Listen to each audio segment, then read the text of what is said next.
On a forgotten moon buried in ash and silence, a lone scavenger hears the cry of a child, an alien girl begging for someone to save her mother. But when he runs to help, he discovers a trap, and a secret that could change the fate of the galaxy. This isn't just a rescue, it's the start of a war for truth, memory, and hope. What would you risk to protect a cure that everyone else wants to destroy? If you are new here, then please subscribe this channel and show thumbs up by liking the video. Now let's move toward this wonderful story. The sky above the broken moon was the color of bruises. Heavy clouds moved fast, their undersides glowing, faintly with purple lightning. Ash drifted through the air like gray snow, covering everything in silence. In the middle of it all walked Callan, a tall man with tired eyes and a thick scarf wrapped around his face. His boots crunched over old metal and cracked stone. He moved with purpose, but slowly, like someone who had spent too much time alone. He wasn't there for adventure. He was a scavenger, searching through the ruins of the old war for anything still useful. Scraps of tech, broken tools, or maybe something rare enough to trade for food. The war had ended years ago, but this moon was left untouched. Too dangerous, they said, too haunted. But Callan didn't believe in ghosts. He believed in survival, and survival required risk. He glanced down at his scanner. The small device gave a soft beep, then went silent again. Nothing valuable nearby. He sighed and pushed forward. Around him, the skeletons of buildings stretched. Up into the ash-filled air, towers snapped in half, their windows empty and dark. Vines of old cables hung like webs. The silence was deep and strange. Even the wind seemed to avoid this place. Then he heard it, a sound so soft it almost didn't exist, a cry. Not sharp or loud, but trembling. A cry of fear, not pain. He stopped and listened. Another cry followed. Definitely a child. Small, scared, and alone. Callan's instincts told him to leave. He had heard stories about lures, traps set, with fake voices to catch scavengers, but this sounded too real, too broken. He moved slowly toward the sound, stepping over shattered glass and piles of bones long picked clean by time. As he neared a fallen wall, the cry came again, louder this time. Then he saw her. A small alien girl, no more than 6 or 7 in appearance, sat by the edge of a deep pit. Her skin was pale blue and her long dark hair hung like wet threads around her face. Her arms were wrapped around her knees, and she shook with every breath. When she saw Callan, her glowing eyes widened. She didn't scream. She whispered, "Please, Mama. Mama is down." Callan rushed to the edge of the pit. It was wide and deep, filled with shadow and broken beams. At the bottom lay a figure, taller than the child, same pale skin. She was caught in a glowing net of red wires that pulsed with light. The trap held her tightly, wrapped around her arms and legs, suspending her just above the ground. She was alive, barely. Her chest rose and fell, slow and weak. Callan's heart pounded. The snare wasn't old, it was fresh. Someone had placed it here recently. He scanned the rocks above and saw it. Red lights, tiny, blinking dots. 1, 2, 3, watching. He cursed under his breath and pulled the girl away from the edge, behind a crumbled wall. Just in time. A bolt of red energy blasted the spot where he had stood a moment before, sending up dust and sparks. It was a trap. They had used the child's cry to lure someone in. "Quiet," he whispered, holding her close. "Stay down." She nodded quickly, her hands clutching his coat with desperate strength. He peeked around the wall and saw them. Shadows, moving on the high ridge. Tall figures, thin and armored in black that shimmered like oil. Their eyes glowed behind visors and their weapons were pointed at the pit. Callan knew what they were. Collectors. The girl pressed her face into his chest. "They came for Mama," she whispered. "They said she knows something. Something they want." Callan didn't need more details. He understood enough. The woman in the pit wasn't just a victim. She was valuable. She had something the collectors wanted, and they were willing to kill for it. He could walk away, take the girl, run back to his ship and forget the whole thing. But he looked at her, this tiny creature who had risked herself for her mother. She wouldn't leave without her, and Callan couldn't leave either. He didn't know why. Maybe because he had once watched someone die while he hid. Maybe because he saw himself in the girl's eyes. Or maybe because mercy still mattered even on a dead world. "What's your name?" he asked her. "Nira," she said. "Okay, Nira, we're going to help your mother." You will?" He nodded and checked his belt. Tools, a flare grenade, a single energy blade. Not much, but enough for one good distraction. He crawled to the edge of the pit again and threw the flare high. It burst in a white light mimicking the signature of a ship engine. The collectors turned, fired blindly. While they were distracted, Callan jumped into the pit. The snare buzzed, reacting to his movement. He took out a pulse tool, pressed it to the red wires, and activated it. Come on," he muttered. The wires sparked, then snapped loose. He caught the woman before she fell, her body burning hot with fever. Poison. Trap tech wasn't meant to kill right away. Just weaken. He looked up. "Nira, pull the rope." The girl scrambled to grab a line. She pulled with all her strength as Callan climbed, carrying the mother on his back. Lasers whizzed past. The collectors had realized their mistake. Callan ran, dragging Nira behind him, cradling her mother in his arms. They dove into a shattered doorway as more shots hit the ground around them. Inside, it was dark and cold, but for the moment, safe. "You're safe now," he told Nira. But even as he said it, he didn't believe it. Not yet. Not even close. Callan sat against the cold wall of the ruined shelter, his breath coming in quick bursts. Dust floated through the air, still settling from their escape. The alien woman lay on a broken table nearby, wrapped in a thermal sheet. Her skin, once a soft blue, now looked almost gray. Her chest moved, but weakly. Callan had carried her, through fire and fear, but the danger was far from over.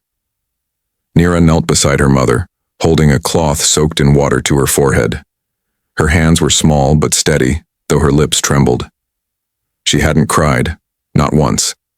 But Callan could see the storm behind her eyes. She looked too young to carry so much pain. "She's hot," Nira said softly. "Her skin, it's burning."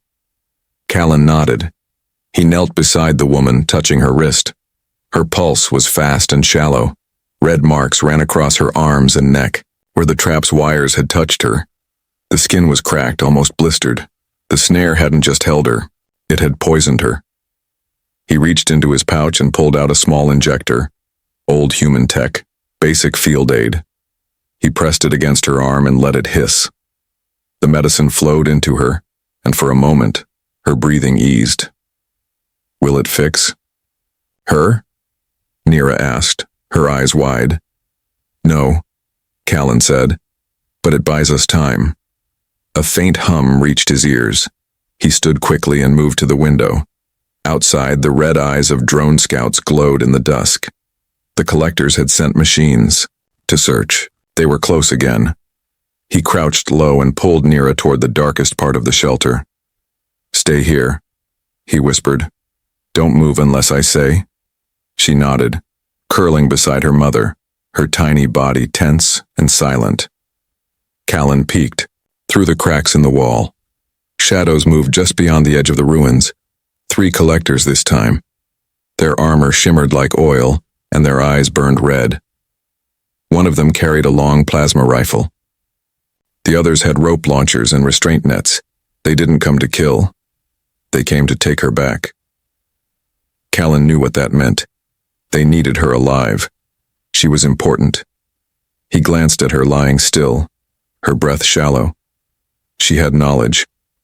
Something they were desperate to keep secret. He had to stall them. He had to give her a chance. Moving quickly but quietly, he reached into his old military pack and pulled out a small silver orb. A stun bomb. Non-lethal, but bright and loud enough to cause confusion. He crept to the back of the building, opened the broken door just a crack, and threw the bomb as far as he could into the ruins. He counted silently. 1, 2, 3. The explosion flashed like lightning. The walls shook with the echo. The collectors shouted something in their strange tongue, weapons raised. In that moment of confusion, Callan acted. "Time to move," he said, lifting Drea gently into his arms. She was feather-light, like her. Body was fading. Nira ran behind him, her bare feet slapping the stone floor. They moved fast, slipping out through a hidden passage into the deeper ruins. The path was rough and narrow. Broken pipes lined the walls and rusted machines loomed in the shadows. Callan didn't stop. He carried Drea with care, shielding her head, while Nira followed close. "Why are they after her?" Callan asked as they squeezed through a narrow gap. Nira didn't answer at first, then she said, "Mama has the cure." Callan looked back, surprised. "Cure? For what?"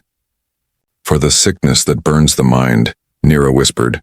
"She says it eats memories, turns people angry and hollow. The collectors want the cure, but she said it doesn't belong to them. It's for everyone." Callan felt a chill run through him. He had heard whispers on distant worlds, stories about whole colonies going silent, people turning on their families, losing who they were. Mind sickness, madness spreading through space. And Drea had the cure. That made her more than important.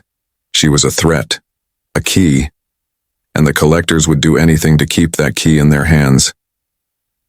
They moved through the ruins for what felt like hours.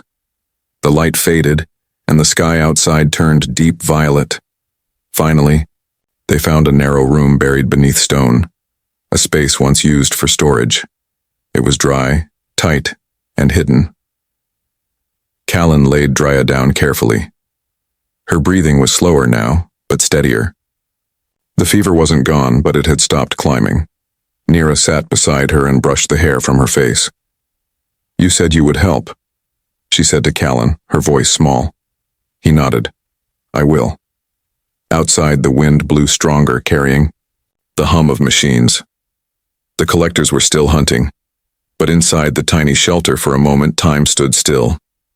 Callan sat with his back to the wall, his muscles aching, his hands stained with dirt and blood. He looked at the girl, then at her mother, and finally at the ceiling above. Stars could not be seen from here. Just darkness. He didn't know why he had stayed, why he hadn't run, but something about Nira, something in her eyes had reminded him of what it meant to care.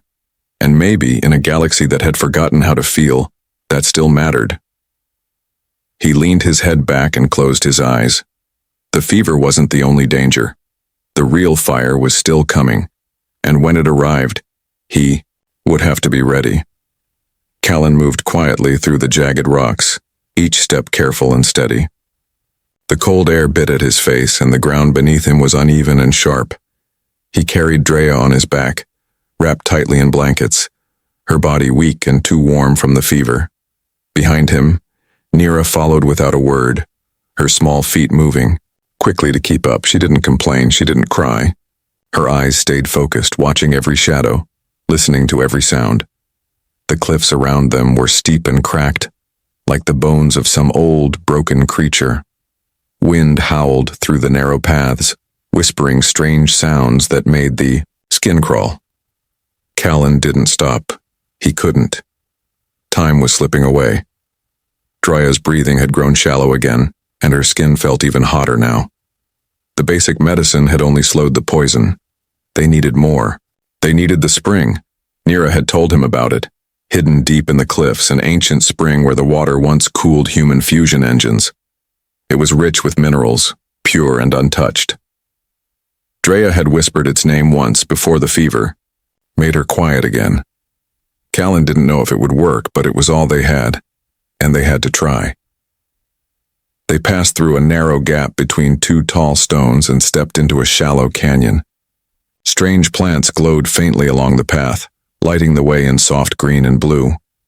The silence here was heavier. Callan could feel eyes watching them, even though nothing moved. Suddenly, a sound broke the quiet. a sharp scrape of metal on rock.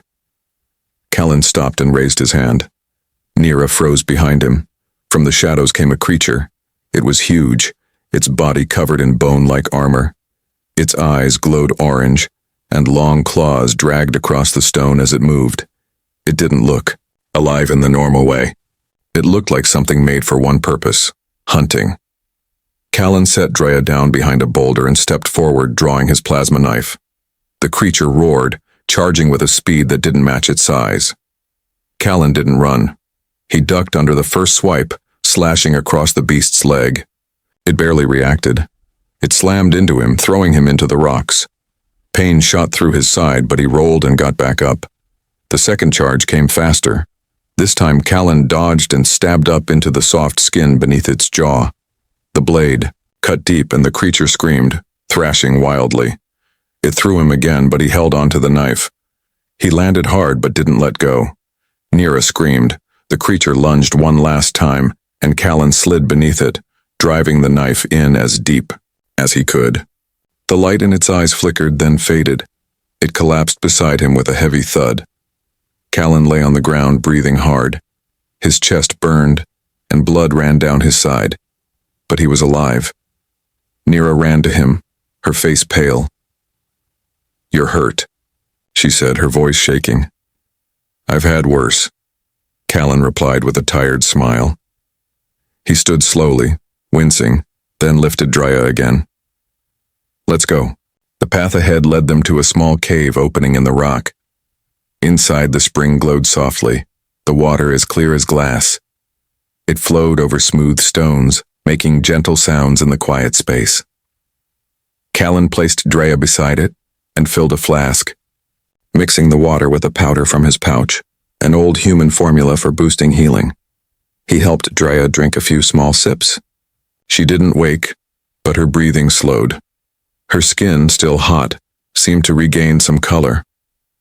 Nira sat beside her, whispering words in her native tongue, her hand resting on her mother's.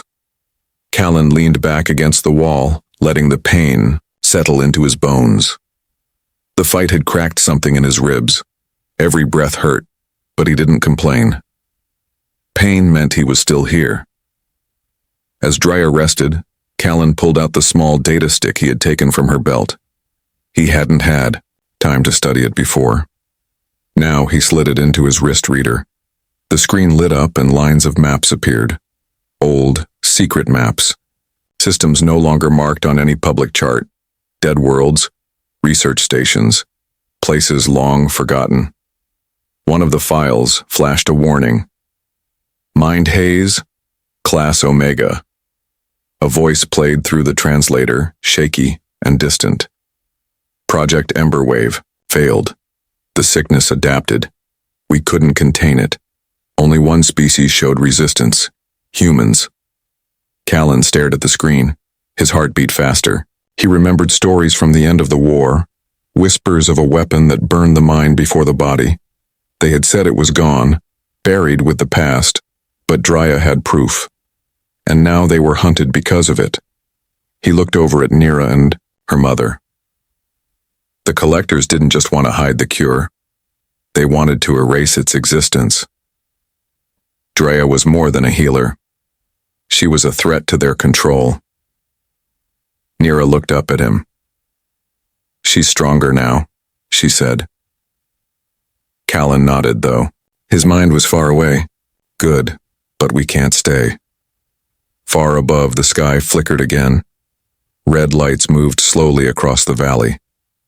The collectors had found their trail. They were coming. Again. Callan stood, his body aching, his thoughts racing. The spring had helped. But it wasn't enough. They needed more. More time, more protection, more truth.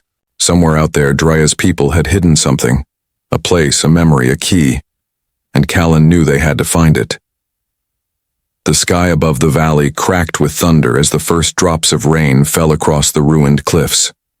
Wind tore through, the stone carrying with it the scent of old fire and dust. Callan stood at the edge of a narrow trail, Drea's weight on his back, and Nira close behind. The spring had slowed the poison in Drya's blood, but she was still too weak to walk. They had no more time. The collectors were closing in, and the only hope left was the place Drya had spoken of in her brief moments of clarity. A station called Solvane Ark, a sanctuary built long ago by both humans and Drya's people, hidden far above the broken moon. They reached the crater where Callan's ship was hidden, only to find it barely holding together. Smoke rose from its engine, and plasma burns marked the hull. The collectors had found it, attacked it, but they hadn't destroyed it completely. It was damaged, but maybe still able to fly. Callan worked in silence, his hands burned and bleeding as he repaired what he could. Drya lay on a padded bench inside the ship, her breath slow but steady. Nira sat beside her, wiping her forehead, with a cloth, humming softly under her breath like she was singing a lullaby only her mother could hear.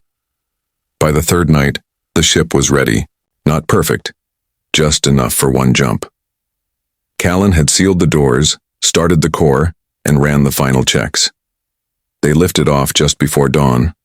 The sky turned orange behind them, lightning still dancing in the distance. The ship shook and groaned as it climbed, engines spitting sparks, but Callan held it together. They broke through the clouds and entered the black sky beyond. And there it was, Solvane Ark. It floated in silence, surrounded by the wreckage of ships long forgotten. Human ships, alien crafts, bits of old wars, dead dreams. But Solvane still stood, a silver arc wrapped around a tall tower. Its lights were dim, its metal scarred. But it was there, waiting. As they approached, a voice crackled through the ship's old radio. State, identity, and purpose. The voice was mechanical, slow, without emotion. Callan leaned into the mic. This is Callan, human, carrying Drya of the Kirea line. Requesting access. She holds the cure. There was a long pause. Then, welcome. The gates of the Ark opened. Inside was darkness and dust. Machines still blinked, waiting for commands that had never come. Screens lit up slowly as they entered the main chamber. Callan carried Drya to the core, her body still wrapped tightly in blankets. Nira walked beside him, holding his sleeve with quiet strength. Drya stirred. She opened her eyes and reached into her cloak. The crystal, she whispered. Callan took it from her. It was green and warm, pulsing faintly. He placed it into the core's console. The station came alive. Lights burst to life. Maps appeared on the walls. Voices whispered from hidden speakers. Data logs, histories, lost names. Files opened showing cures, old research, systems wiped from memory. And then one word appeared, in bold letters, mind haze. The voice of the Ark's AI spoke again. You carry knowledge once buried. This cure was hidden to protect, but silence allowed the sickness to spread. Callan stared at the glowing maps, systems marked in red, whole regions marked as gone. He remembered those names, places where people had vanished, where colonies had turned against themselves.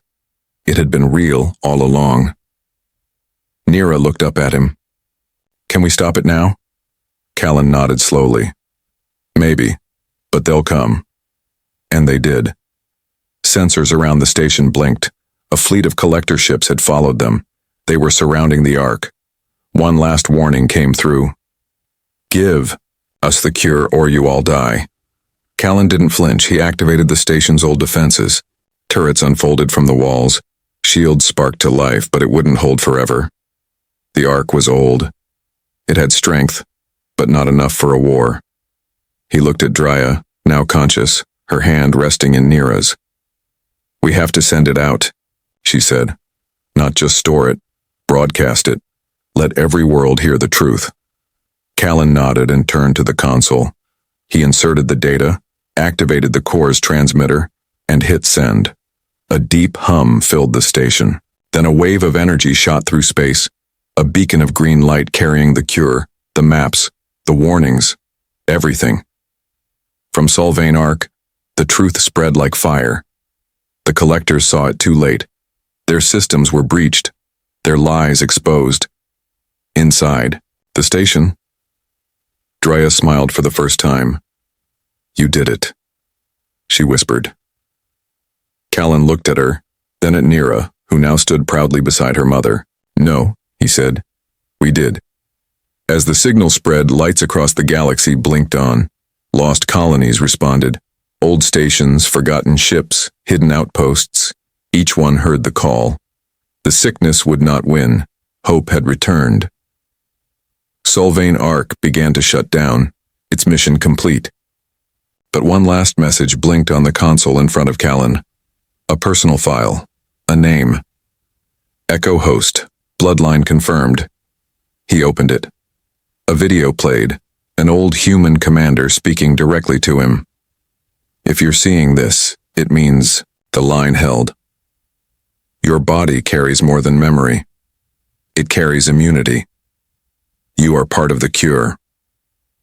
Callan sat back, stunned. He had always wondered why he'd survived what others hadn't. Why his scars healed too quickly. Now he knew. He wasn't just a helper.